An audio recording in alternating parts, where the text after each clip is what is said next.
was one of the originals. Well, I used to sit down and talk to a gentleman named Colonel Wade, Donald Wade, and he was the one whose dream this was to have. And we kept on talking about him being a member of the school board. Somehow or another, it allowed him to go ahead and kind of trickle down to where we are today. He had an idea of setting up a museum to recognize the services of the military. And a lot of paperwork was involved, a lot of negotiations. He did a lot of that work, but it took from 2002 until 2008 or whatever to get that done, to negotiate. There was nothing but cobwebs and old smelly things all the way around here. We started days that were hot and cold and snowy and wasn't raining. We just stayed in here. We started working with that big room in there, in that little lobby, and from there we just kept on growing and kept on growing. Then once the people heard, what was going on, the donations and everything came in. People take for granted every day what we have today. It was just, handed down to them, but it was sacrifice from a lot of people. Put their lives, beginning in the Revolutionary War with the founding fathers, they could have just sat back and lived comfortably. Most of them were wealthy men to begin with, but for them to put they would have hung. They would have hung if we had not prevailed. Well, it's not just my family. It's all veterans for all. People. They don't teach much history in high school or in school. Period. Like they do. They gloss over things and pretty much give a Hollywood version of it. But if people really study it and see how things really were, and the reasons for people doing it, and you got to use not today's 21st century reasoning and thinking, how people thought back then and how people lived, and that's why they thought that way, and the reasoning for doing things. They would have a better understanding of really, of the country, how the country is today. Is an acquired taste? I think it is. You have to show interest in a particular era of the American history.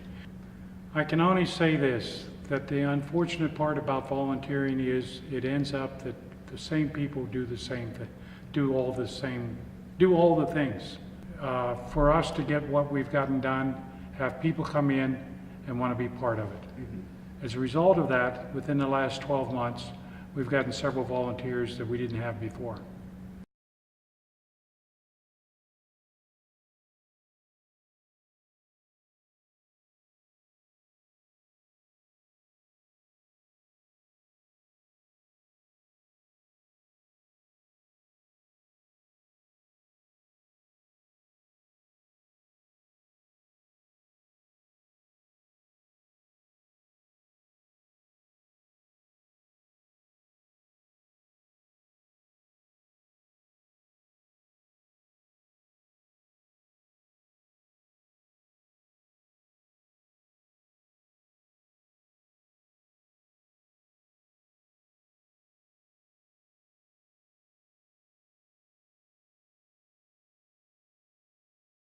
We've had several people come through the door, say, here you are, these are the things I want to give you, and we will ask them to fill out the donation form. They'll say, sorry, I don't want to do that. No problem.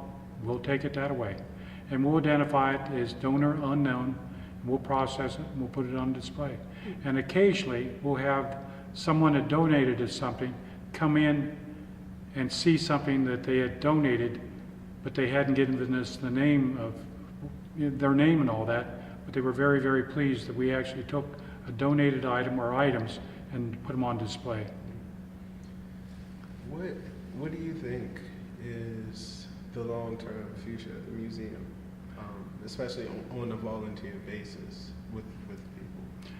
Our goal is to finish the building, populate every room, get to the point that we can actually employ people to take over a lot of the duties that are currently being done by the volunteers. It's still a work in progress. All the money that we have now Every dollar that comes through the door, we use to finish the rooms that we're working on. There's a long period down the road where we can afford somebody here on a full-time basis and actually pay them, other than janitorial help. What we're using the money for is that we're doing the rooms, we're doing the exhibits, and we have to come up with ways of protecting those exhibits. Not only do we have to deal with dust, but we have to protect them against theft, deterioration, and that's going to cost us quite a bit of money as well. So we're going to have to rely on volunteers for quite some time yet, but our ultimate goal is to only use volunteers as ambassadors, and the curators and all that would actually be professionals that would receive, exhibit, and protect the artifacts that we receive.